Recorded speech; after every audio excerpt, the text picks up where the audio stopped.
selamat pagi. Apa kabar semua pagi ini? Saya harap kita semua sihat-sihat dimanapun kita berada ya. Kita bersyukur karena kita dapat bertemu kembali pada ibadah online kita kali ini. Okey, sebelum kita memulakan ibadah, saya ingin membawa kita membaca satu ayat firman Tuhan yang menjadi kegemaran kita semua di dalam Mazmur 23. Mari kita membaca bersama-sama. Mazmur 23. Tuhan adalah gembalaku, takkan kekurangan aku. Ia membaringkan aku di padang yang berumput hijau. Ia membimbing aku ke air yang tenang. Ia menyegarkan jiwaku. Ia menuntun aku di jalan yang benar oleh kerana namanya. Sekalipun aku berjalan dalam lembah kegelapan, aku tidak takut bahaya, sebab Engkau besertaku. Gadamu dan tongkatmu, itulah yang menghibur aku. Engkau menyediakan hidangan bagiku di hadapan lawanku. Engkau mengurapi kepalaku dengan minyak, pialaku penuh melimpah. Kebajikan dan kemurahan belaka akan mengikuti aku seumur hidupku, dan aku akan diam dalam rumah Tuhan sepanjang masa. Amin. Okey, sebelumnya kita mulakan ibadah, mari kita berdoa bersama-sama. Saya membawa kita di dalam doa. Haleluya Bapa Syurgawi, kami bersyukur Tuhan atas kebaikan dan penyertaan Tuhan bagi kehidupan kami, setiap pribadi kami sepanjang minggu ini ya Bapa. Kami percaya Tuhan, Engkau telah membimbing kami Tuhan, sehingga sekali lagi kami dapat bersama-sama hadir berkumpul dimanapun kami berada, di rumah kami masing-masing, untuk mengikuti ibadah online kami, mendengar bersama, memuji dan memuliakan Engkau bersama-sama dengan jemaat yang lain Tuhan. Hati kami satu di dalam Engkau ya Bapa, walaupun kami berpisah secara lahiriah kami Tuhan, tetapi hati kami tetap rindu mencari Engkau ya Bapa. Terima kasih Yesus karena Engkau telah mempertemukan kami sekali lagi minggu ini. Dan Tuhan, kami serahkan ibadah ini ke dalam tangan-Mu. Siapapun tangan pelayan yang telah menyediakan ibadah kami ini, tempat, masa dan ruang yang telah mereka berikan Tuhan, untuk membuat video, untuk merakam dan untuk apapun tujuannya ya Bapa. Segalanya itu untuk kemuliaan nama-Mu ya Tuhan. Dan juga pastor yang akan membawa firman-Mu pada hari ini Tuhan, apapun tema yang akan dibicarakan ya Bapa, agar firman-Mu itu tetap menguatkan kami, meneguhkan kami ya Bapa. Dan firman-Mu itu yang menjadi penolong kami Tuhan di saat kami memerlukannya Bapa. Terima kasih Yesus. Sekali lagi Tuhan, siapapun jemaat Isabi Victorious Tuhan, dan juga jemaat-jemaat lain yang mengikuti ibadah kami pada pagi ini Tuhan, Engkau menyertai kami, memberkati kami ya Bapa. Dan seterusnya Tuhan, hati kami girang dan penuh sukacita Tuhan, lewat dari persekutuan kami yang indah bersama Engkau ya Bapa. Terima kasih Yesus. Sekali lagi kami berdoa Tuhan, menyerahkan ruangan ini ya Bapa ke dalam tangan-Mu. Biarlah Engkau yang dipuji, nama-Mu yang dimuliakan Tuhan lewat semuanya ini. Terima kasih Yesus, terima kasih Roh Kudus. Ini doa kami angkatkan di dalam nama anak-Mu Yesus Kristus yang hidup. Di dalam nama-Mu kami berdoa. Amin. Selamat beribadah semua.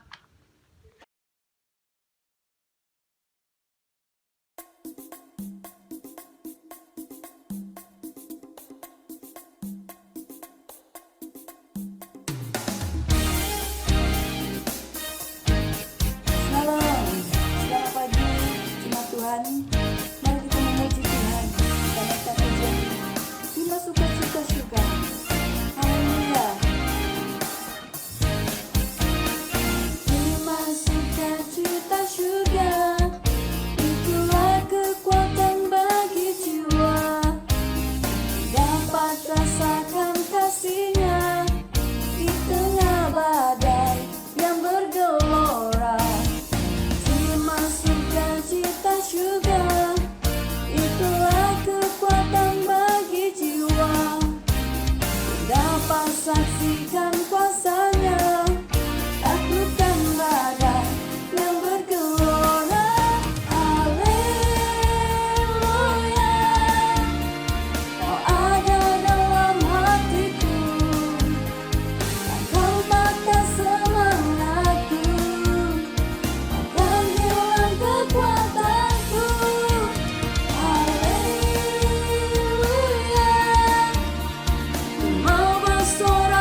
Sukacita surga nyata penuhiku.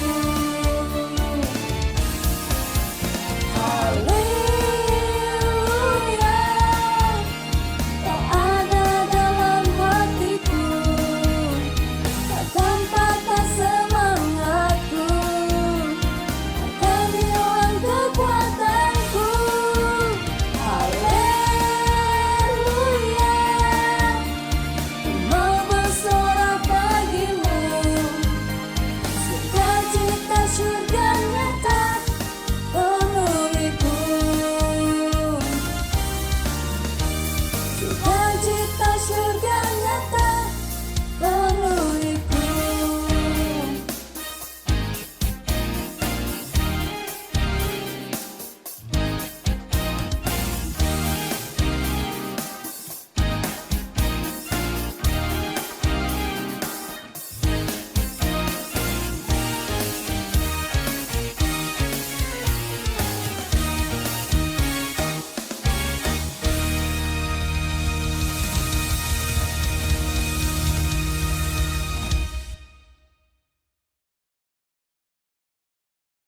Haleluya. Terima kasih Tuhan, saat pagi ini kami bersyukur Bapa. Bapa,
Haleluya.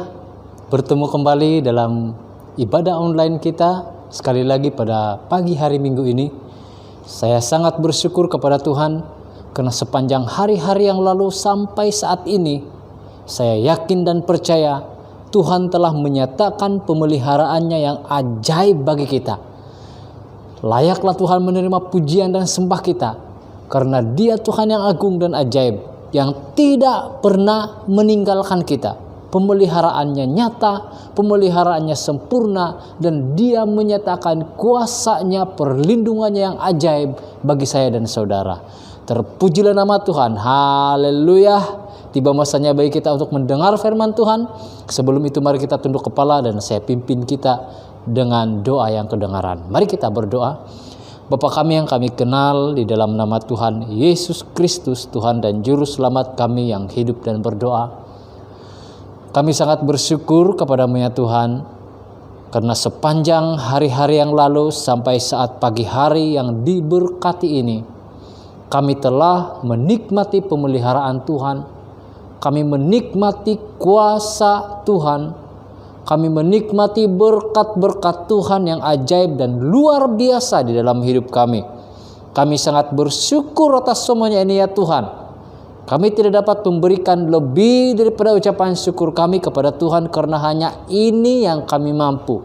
Yaitu kami bersyukur kepada Tuhan, kami mau meninggikan Tuhan, mempermuliakan nama Tuhan, dan biarlah kiranya nama Tuhan Yesus Kristus ditinggikan, dipermuliakan dalam seluruh rangkaian kehidupan kami.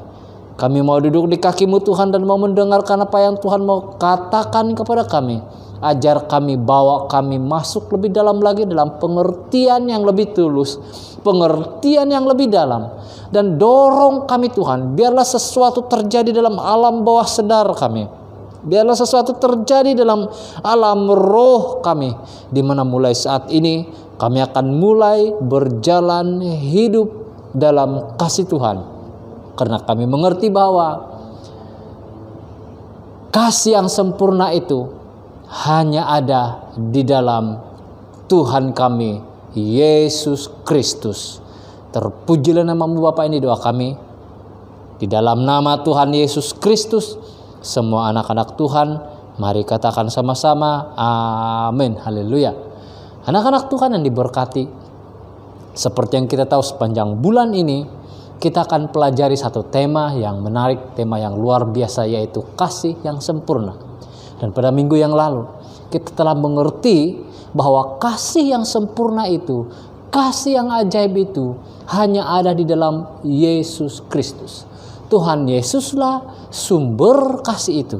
Tuhan Yesuslah yang menyatakan dirinya, membuktikan melalui dirinya sendiri kepada kita bahwa kasih yang Dia ada adalah kasih yang sempurna. Tidak ada kasih yang melebihi kesempurnaan Tuhan. Dan kita telah mengetahui bahwa orang-orang Yunani telah mendefinisikan, mengkategorikan kasih itu kepada 4 kategori. Tetapi untuk keempat kategori ini tetap saja yang mengunggulinya adalah kasih agape, yaitu kasih Tuhan Yesus kepada saya dan saudara. Pada pagi hari yang diberkati ini, saya senang sekali mengajak kita membaca firman Tuhan, membawa kita bersama-sama melihat firman Tuhan di dalam Yohanes 15 ayat 9 hingga 17. Saya mau bacakan bahagian firman Tuhan berkata begini, perintah supaya saling mengasihi. Seperti Bapa telah mengasihi aku, demikian jugalah aku telah mengasihi kamu. Tinggallah di dalam kasih-Ku itu. Jikalau kamu menurut perintahku, kamu akan tinggal di dalam kasih-Ku, sama seperti aku menuruti perintah Bapa-Ku yang tinggal di dalam kasih-Nya. Semuanya itu Kukatakan kepadamu, supaya sukacitaku ada di dalam kamu dan sukacitamu menjadi penuh. Inilah perintahku, yaitu supaya kamu saling mengasihi, seperti aku telah mengasihi kamu. Tidak ada kasih yang lebih besar daripada kasih seorang yang memberikan nyawanya untuk sahabat-sahabatnya. Kamu adalah sahabatku jikalau kamu berbuat apa yang kuperintahkan kepadamu. Aku tidak menyebut kamu lagi hamba, sebab hamba tidak tahu apa yang diperbuat oleh tuannya. Tetapi aku menyebut kamu sahabat, karena aku telah memberitahukan kepadamu segala sesuatu yang telah kudengar dari Bapakku. Bukan kamu yang memilih aku, tetapi akulah yang memilih kamu.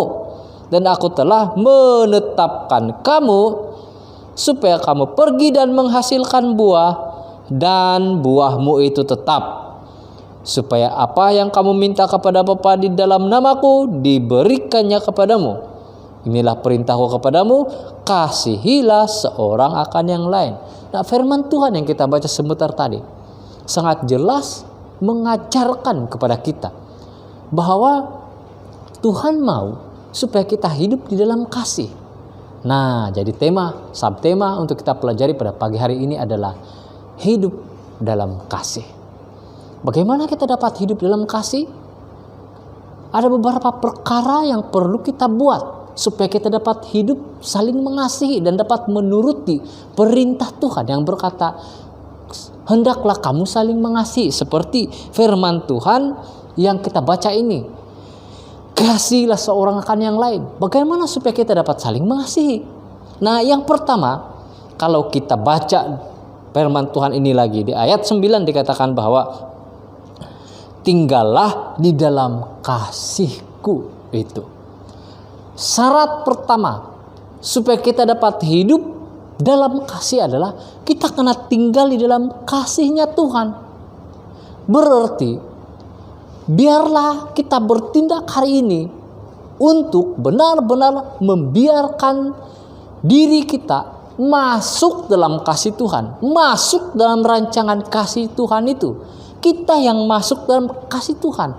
Biarlah kasih Tuhan itu memenuhi hidup kita. Dan biarlah kasih Tuhan itu dinyatakan di dalam kehidupan kita. Bagaimana kita dapat hidup di dalam kasih? Yaitu supaya syaratnya adalah yang pertama, kita kena hidup tinggal dalam kasih Tuhan. Seluruh bahagian ini dari ayat 9 sampai 17 adalah kata-kata Tuhan Yesus sendiri. Syarat supaya kita dapat, caranya supaya kita boleh hidup dalam kasih adalah tinggallah dalam kasih Tuhan. Berarti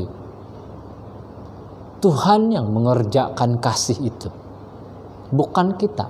Kita hanya perlu tinggal di dalam kasih-Nya. Bukan sekedar mengerti konsepnya, bukan sekedar mengertikan definisi tentang kasih agape. Tapi biarlah kasih Tuhan itu memenuhi hidup kita. Kasih Yesus itu memenuhi hati dan pikiran kita. Dan kita membiarkan Tuhan mengerjakan sesuatu di dalam kita melalui hikmat Tuhan, pekerjaan Tuhan bagi saya dan saudara secara pribadi. Anak-anak Tuhan yang diberkati. Saya masih ingat ada 3 orang anak yang saling membanggakan bapaknya. Anak yang pertama dia berkata bahwa bapak saya kaya. Bapak saya ini seorang yang kaya. Dia ada beberapa syarikat yang besar. Dan dia selalu keluar negeri. Dan kami hidup mewah. Apapun yang kami perlu, kami boleh dapat. Anak yang kedua pula dia berkata, bapak saya pun hebat. Bapak saya seorang pemimpin, dia seorang YB. Dia seorang yang berhormat. Kemana-mana saja dia pergi, dia akan dihormati. Dia selalu keliling-keliling negara dan menolong banyak orang, membantu banyak orang sebab dia seorang yang berhormat, dia seorang YB dan dia seorang yang dihormati oleh masyarakat. Dia seorang yang hebat, bapak saya seorang yang hebat. Lalu anak yang ketiga dia diam saja. 2 rekannya ini bertanya kepada dia, sehebat apakah bapakmu? Anak ini berkata, bapak saya bukan seorang usahawan. Bapak saya bukan seorang ahli koprak. Bapak saya juga bukan seorang ahli politik. Dia bukan YB. Bapak saya orang biasa. Tetapi yang luar biasanya dari bapak saya adalah dia benar-benar sentiasa dekat dengan kami, mengasihi kami, mengayomi kami, dan tidak pernah meninggalkan kami. dia bapak yang saya bangga. Lalu dua rekannya yang membanggakan bapaknya tadi, mereka diam dan berkata, memang yang satu, rekan yang pertama yang berbangga karena bapaknya seorang usahawan, dia berkata begini, memang bapak saya seorang yang kaya, tetapi dalam setahun saya hanya pernah bersama-sama 1 kali, 2 kali, dan 3 kali dengan bapak saya. Anaknya yang kedua ini, yang bapaknya adalah seorang YB, dia tunduk dan dia berkata, memang bapak kamu lebih hebat dari bapak saya. Memang bapak saya yang berhormat, tetapi jarang sekali bersama-sama dengan kami. Bahkan makan satu meja pun dia jarang, sebab dia sibuk di luar. Dia selalu keliling seluruh negeri, seluruh negara, dan dia lebih sangat sibuk daripada dekat dengan kami. Lalu anak yang ketiga ini senyum-senyum dan berkata, kalau kamu mau makan McDonald, saya pun boleh makan McDonald. Tetapi perbezaannya, saya makan McDonald, walaupun hanya sebiji McDonald, saya boleh makan bersama-sama dengan bapak saya. Kedua rekannya tadi tunduk, malu, dan kelihatan di mata mereka ada titisan air mata. Anak-anak Tuhan yang diberkati, lihatlah betapa pentingnya kasih itu ditunjukkan kepada banyak orang. Ini kisah daripada 3 sekawan. Ini memberitahu kepada kita bahwa kasih itu sangat penting di dalam keluarga. Mengapa kita perlu hidup dalam kasih? Karena di dalam keluarga harus kita tunjukkan kasih. Mengapa kita perlu hidup dalam kasih? Kita perlu hidup dalam kasih karena community kita mau melihat kasih yang kita tunjukkan, kasih yang memancar dalam kita. Anak-anak Tuhan yang diberkati, saya tahu kita semua sibuk. Berilah peluang, berilah waktu, berilah quality time kepada keluarga kamu. Berilah quality time kepada community Anda. Berilah quality time kepada Tuhan yang kita sembah. Biarkan Tuhan itu benar-benar menguasai hidup kita. Biar kita menghayati kasih Tuhan itu. Sebab syarat untuk dapat menikmati dan hidup dalam kasih adalah hidupnya kita itu adalah biarlah kasih Tuhan tinggal di dalam kita. Tuhan Yesus memerintahkan, tinggallah di dalam kasihku. Dengan kata lain, Tuhan mau supaya mengasihilah seperti saya mengasihi. Lihat hidup saya, Tuhan Yesus berkata, lihat saya, contoh hidup saya, tiru apa yang saya buat, dan kamu akan hidup dalam kasih. Anak-anak Tuhan yang diberkati. Yang kedua, bagaimana supaya, apakah syaratnya supaya kita dapat hidup dalam kasih?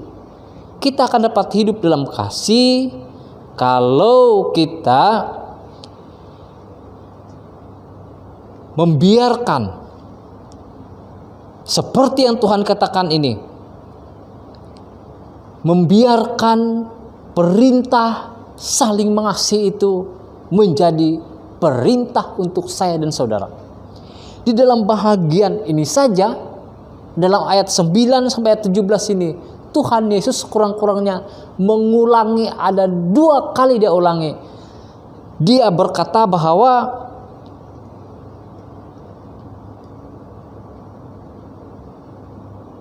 inilah perintahku, yaitu supaya kamu saling mengasihi.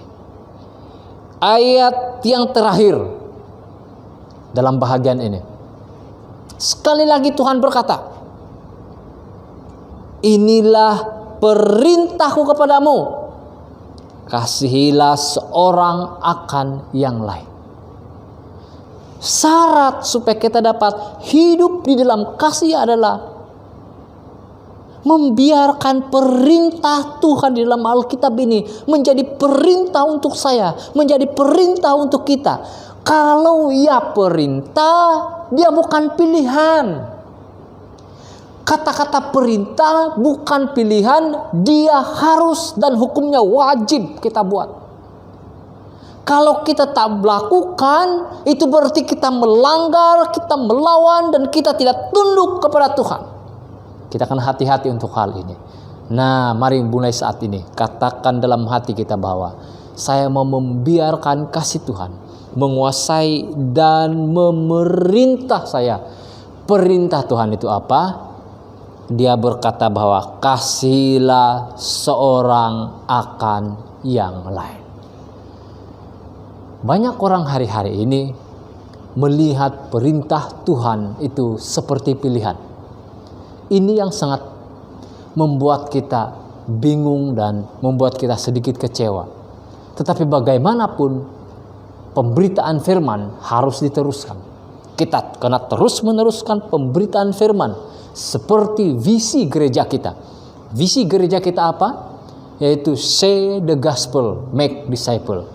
Kita kena say gospel ini, kita kena say Injil ini, kita kena share, kita kena kongsikan berita baik ini dimanapun kita berada, apapun keadaan, apapun situasi. Kongsikan berita baik ini, katakan kepada dunia bahwa Tuhan memerintahkan kepada kita.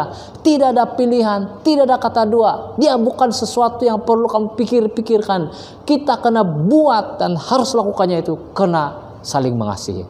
Saya memberitahu, kita tidak rugi kalau kita hidup dalam kasih. Kalau kita membiarkan kasih Tuhan itu menjadi perintah untuk saya, kalau kita membiarkan perintah Tuhan itu perintah untuk kamu, kita tidak pernah rugi pun. Sebab Tuhan Yesus menjelaskan di dalam ayat 14 dan ayat 15, dia berkata begini, kamu adalah sahabatku jika kamu berbuat apa yang kuperintahkan kepadamu. Kita akan memilih hari ini. Sama ada kita kena tetap menjadi hamba atau kita mau menjadi sahabat bagi yang maha tinggi. Di dalam bahagian ini Tuhan Yesus berkata bahwa kamu pilihan saya. Saya yang memilih kamu, bukan kamu yang pilih saya. Dalam bahagian ini jelas Tuhan Yesus berkata, Tuhan Yesus yang pilih kamu, bukan kamu yang pilih Tuhan. Dan pemilihan Tuhan ini sangat sempurna bagi kita. Mengapa sangat sempurna? Dia sangat sempurna karena Tuhan berkata, saya mau jadi sahabatmu. Kamu bukan hamba lagi, tetapi kamu adalah sahabat-sahabatku. Apabila kita mulai membiarkan perintah Tuhan itu menjadi perintahnya untuk saya dan saudara, dan kita mau melakukan seperti yang Tuhan perintahkan, Tuhan Yesus berkata, kamu adalah sahabatku. Dengar baik-baik, anak-anak Tuhan yang diberkati. Letakkan tangan Anda di atas dada dan berkata kepada dirimu sendiri, saya sahabat Tuhan.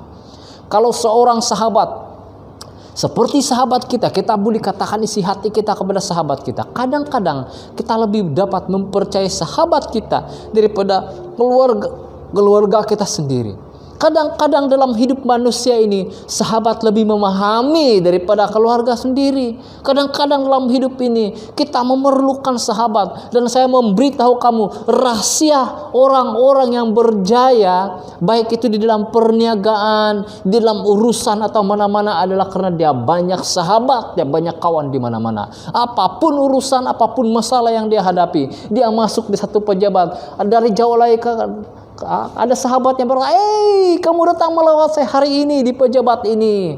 Nggak apapun urusannya akan senang saja kita uruskan. Kalau di mana-mana di seluruh dunia ini kita ada sahabat yang sedang merindukan kita. Anak-anak Tuhan, itu secara dunia. Apalagi kalau sahabat kita yang menawarkan dirinya menjadi sahabat kita adalah Tuhan yang di atas segala Tuhan, yang agung di atas segala yang agung, yaitu Tuhan Yesus Kristus. Dia berkata, kamu adalah sahabatku ketika kamu menuruti perintahku. Anak-anak Tuhan yang diberkati, firman Tuhan yang kita dengar pada pagi hari ini mendorong kita, mengajak kita untuk sekali lagi memandang hidup dalam kasih. Mari mulai saat ini saya mau mendorong kita. Kalau selama ini di dalam hati kita sudah mulai tumbuh lalang-lalang yang membuat kita lupa tentang kasih. Ada lalang-lalang yang membuat kita sedang rancak mau bertumbuh, membuat kasih kita semakin pudar, kasih kita semakin lemah, kasih kita pikiran kita niat-niat di dalam diri kita dicemari dengan hal-hal buruk, ini masanya kembali kepada Tuhan. Izinkan firman Tuhan berbicara kepadamu. Dan Tuhan Yesus berkata bahwa kasih yang sempurna itu ada padaku. Dan Tuhan mau mulai saat ini tanamkan kembali komitmen kamu untuk hidup dalam kasih.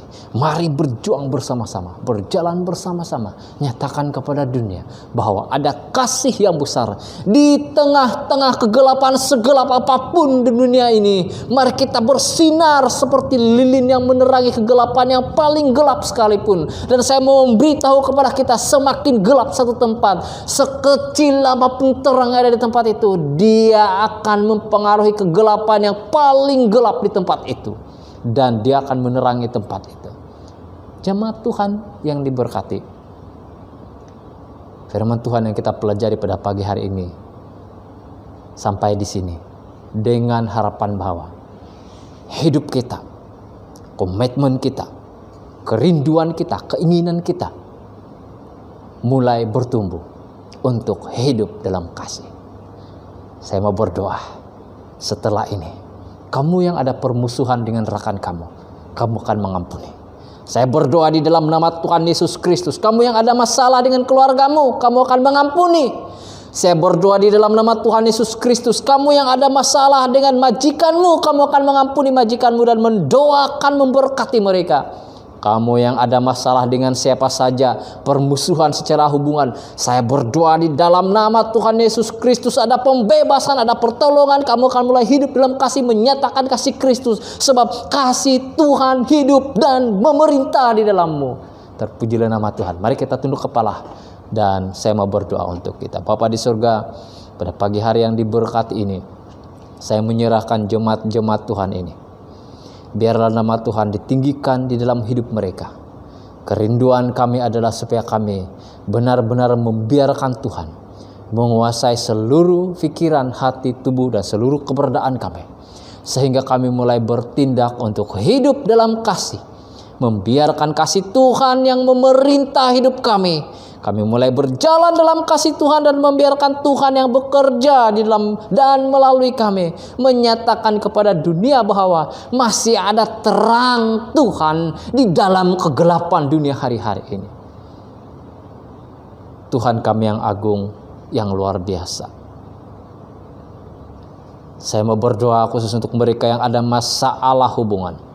Seberat apapun masalah itu menurut mereka, prinsip yang Tuhan beri adalah hiduplah dalam kasih-Ku. Mulai saat ini saya berdoa supaya kasih Tuhan masuk, menguasai, memimpin kehidupan pribadi ini.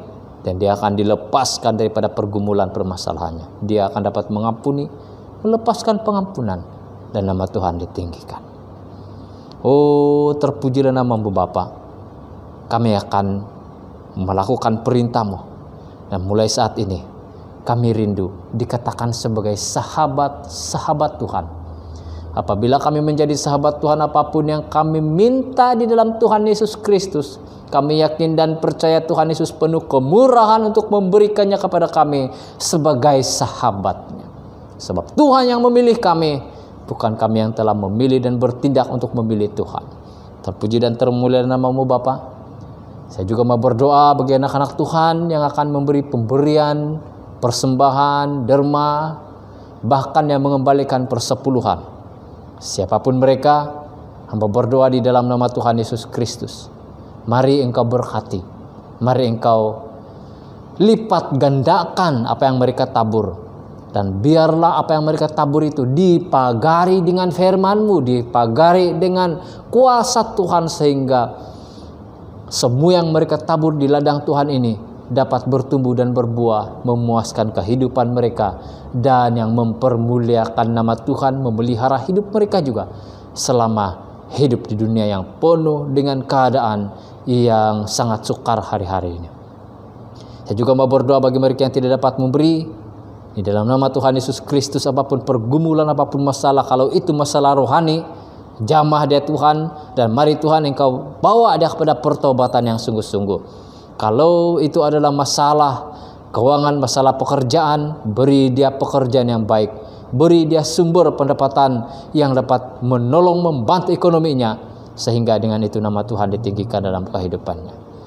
Hamba juga berdoa di dalam nama Tuhan Yesus Kristus supaya gereja Tuhan di Cyber Victorious ini diberkati Tuhan terus menerus. Bagi anak-anak Tuhan yang bekerja di institusi swasta, Engkau memberkati pekerjaan mereka, apapun company, apapun syarikat, di mana tempat mereka bekerja, di tengah-tengah keadaan pandemik hari-hari ini, Tuhan akan memberkati syarikat di tempat di mana mereka bekerja. Keberadaan mereka di tempat itu akan menjadi saluran berkat Tuhan untuk syarikat di tempat di mana mereka bekerja. Dan syarikat itu tetap survive dalam keadaan kesulitan ekonomi hari-hari ini. Saya juga mau berdoa khusus untuk anak-anak Tuhan yang bekerja di institusi kerajaan, apapun jabatan kerajaan tempat mereka bekerja, di situ Tuhan juga memberkati, menyertai dan menolong supaya badan-badan kerajaan ini akan dapat berfungsi sesuai dengan maksud negara ini dan dapat membantu perkembangan negara ini. Berkati negara kami Malaysia, lepaskan negara ini daripada COVID-19 dan biarlah nama Tuhan ditinggikan. Mari berkati para pemimpin kami yang di Pertuan Agung kami, para raja-raja, menteri-menteri, yang perdana menteri dan ahli kabinetnya, juga semua anak-anak Tuhan, semua orang-orang yang bekerja dengan kerajaan Engkau pimpin, Engkau berkati. Dan biarlah nama Tuhan ditinggikan, dipermuliakan. Hamba juga berdoa khusus untuk anak-anak yang bersekolah, sama ada di sekolah rendah, sekolah menengah, IPT, IPTS, yang bersekolah secara online hari-hari ini. Engkau memimpin, memberi hikmat, dan memberi pertolongan kepada mereka terus-menerus. Berkati iman kami. Walaupun kami tidak dapat berjumpa secara fisikal seperti yang kami dapat lakukan di masa-masa yang lalu, beri kami kerinduan untuk mencari Tuhan, datang pada Tuhan di hari Minggu yang diberkati seperti ini. Kami akan menikmati berkat Tuhan, benar-benar fokuskan hati dan pikiran kami untuk memuji, mempermuliakan dan meninggikan nama Tuhan saja. Terpuji dan termulialah nama-Mu Bapa. Ini doa kami di dalam nama Tuhan Yesus Kristus. Semua anak-anak Tuhan mari katakan sama-sama amin. Haleluya. Kita jumpa lagi minggu depan dan Tuhan memberkati.